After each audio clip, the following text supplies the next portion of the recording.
What's going on, guys? This is Matt Wenning at Wenningstrength.com, and today we're going to talk about the top exercises to use for anti-aging. Now, I know that's a broad term, and most people don't even really know what to do when they start to get a little bit older, but I want to show you some exercises that myself at 46 years old has kept me around and kept me in the lifting game for a long time, being able to squat over 700 pounds for close to 30 years, bench pressing over 500 pounds for close to 30 years. And I truly believe that the exercises I'm going to show you today are ones that actually helped me stay in the game that long with no injuries, which I think is a huge thing. But before we get to those, please like, subscribe, and comment, and go down and look in the description for our sponsors, both ATP Labs and Oak Longevity. They have been a huge portion of us being able to provide this level of content for you guys. So if you guys can check them out, that'd be awesome. So let's get to the video.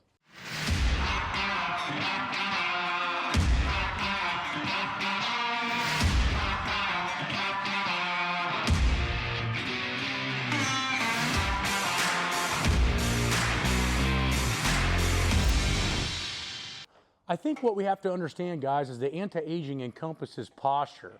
And some of the exercises you guys are going to see here today are posture driven, and I think that's a big portion of anti-aging. If we double the amount of work we do on our back and our front, that's going to help us tremendously with maintaining proper posture and muscle coordination. For most people, as we get older, and even younger athletes that we have here at the gym, they just don't have enough glute strength or power or connectivity neurologically. So we do a lot of glute work. We don't see as much hamstring work as we should because the fitness community is worried about big quadriceps versus balancing the hamstring and protecting the knee. And we listen and we hear about abs and core, but most of the information is derived from making a six-pack, which we should know by now is about 30% genetics and 70% diet, right? So if you don't have a six-pack and you're 35, you might be able to diet down and get a mild one, but chances are a six-pack may not be in your future, which is a whole nother topic. But what I want to get to today is a lot of times the muscles that we're going to talk about and the exercises you're going to see are not in normal gyms and not normally done. Now, there's going to be some exercises you see on this video that you may not have access to the equipment, and that's okay. I will show you some other ways to do this exercise in a different video, possibly on Patreon. But what I want you to do is try to mimic them as good as you can for this anti-aging particular area and position that we're talking about today. The first exercise is the belt squat, and obviously I'm partial to the Wenningstrength belt squat because we want to see what we can transfer over to a straight bar. So even in your 40s, 50s, and 60s, I still believe that we should be squatting and deadlifting. It's just maybe we shouldn't be pushing those max numbers like we wanted to achieve in our teens or our 20s and maybe our early mid-30s. By that time, mid-30s, usually most people are out of the game due to kids, stress, and just basically laziness. But the big thing is, guys, is if you can belt squat, especially with the Wenningstrength belt squat, it's going to allow you to be able to sustain barbell back squats and also leg mass and size. If we know that leg strength is probably, and leg size is about 60% of our total lean mass, it makes sense that we need to train it and we need to train it often. Here at the gym and in our apps, we train the lower body 2 times a week, separated of around 72 hours. And it doesn't mean we go balls to the wall every workout, but what we need to do is stimulate, not annihilate. That's a quote from Lee Haney, that we need to be training legs, and in my personal opinion, the best way to do that is the belt squat. If you look at this graph here, it shows you that it gets similar leg action with a little bit lower spinal compression and spinal activation. Now, we'll get into that on a different topic, but what I want you guys to realize is how much does the lower back affect people being able to train? And the answer is quite a bit. I would say that almost 50% of the reasons most people quit a physical fitness activity, especially lifting, it's a back issue.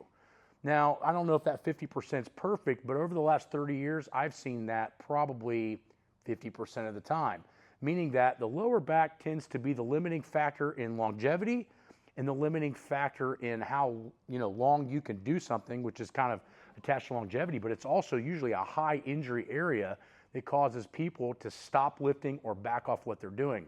The belt squat kind of alleviates those issues, but it also maintains proper squat form while increasing hypertrophy, strength, and size at the same time. So I'm a huge fan of belt squats. The next exercise is the standing band crunch. Not very often do people hurt their back on the ground. They hurt their back standing up. And it's no coincidence, right? Most people don't know how to activate their abdominals standing, therefore it puts their back at risk. So I like to train, at least in a non-compressive state, maybe even slightly traction-based, band crunches from the top of a rack. Band crunches allow me to train my abs while I'm getting a little bit of decompression in my spine. These have been a huge factor in our tactical populations over the last 20 years of training fire departments and military and special forces, but also here at the gym where I have complete control over what the guys do.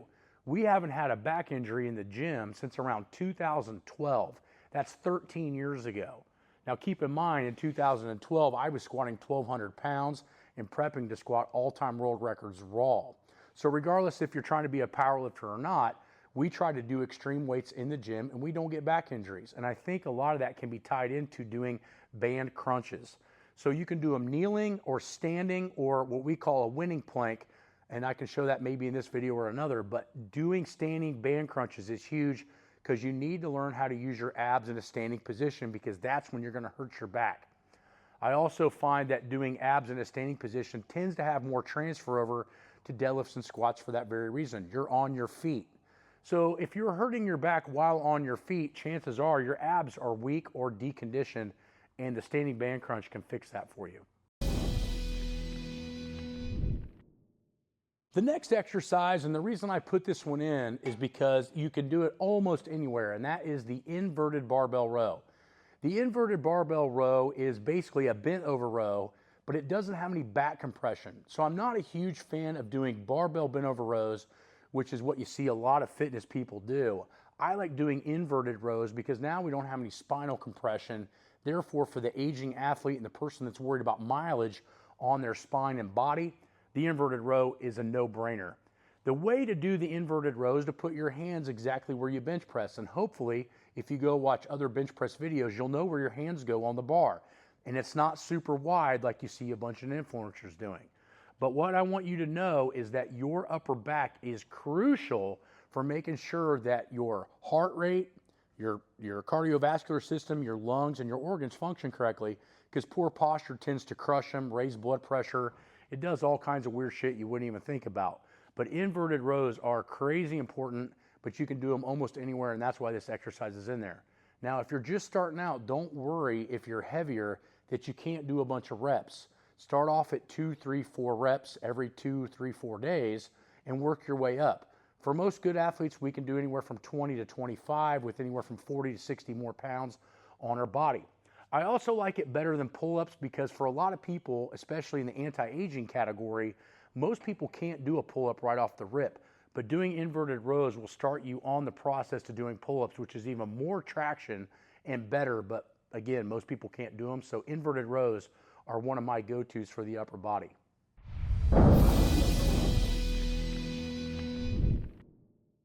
The next exercise that's a staple for a lot of our clients here at the gym is the reverse hyper.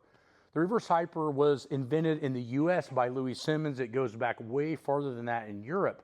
But the reverse hyper is one of those back exercises that really provides a great deal of traction to the lumbar spine with an awesome amount of glute activation, upper hamstring activation, and lower lumbar strengthening. So it's a way to get your back and your bottom side of your posterior chain super strong without adding extra compression. For a lot of people that we have at the gym or a lot of people that we train online, if they have a sit-down desk job like a lawyer or something like that, we do reverse hypers a ton. And the reason is because it's very good for your back if done correctly. Most people that have back issues doing reverse hypers tend to have weak core muscles, and that's why the reverse hyper bothers them. But if you do the band crunches like we talked about in this video, that should be no problem. Now, what do you do if you don't have a reverse hyper? Well, one, I would recommend quit being a cheap ass and go buy one, especially if you have back issues. But two, you can do them from a hanging band, It's not as effective, but it works well in case you don't have a reverse hyper. But again, I try to tell people all the time, if you don't have the belt squat and the reverse hyper, you can probably get by with not having that stuff. But I look at it like building cars, right? If I want to build a really good hot rod, i.e. I want to make my body perfect, you can't do it with a screwdriver and a hammer. You're going to need specialized tools. When I go work on my trucks and my cars, I got to have special wrenches. I got to have power tools. I got to have pneumatic tools. I got to have all kinds of different stuff so that if I run into a situation where one tool doesn't work, I can go to another. The gym should be the same way. You need multiple tools in order to make sure you're better. Not only because I believe in a rotating system, concurrently and conjugate, but also because I think it reduces mileage. Doing the same thing over and over again, although a reverse hyper to the layman's eye may look like an RDL has a lot of compression factors where the reverse hyper does not. So I'm a huge fan of the reverse hyper, and make sure you have it. You can do it double leg, single leg. It really doesn't matter, but a reverse hyper should be in your repertoire. And if you walk into a gym and they don't have a reverse hyper, in my opinion, you're not at a gym, you're at a fitness studio. Completely different.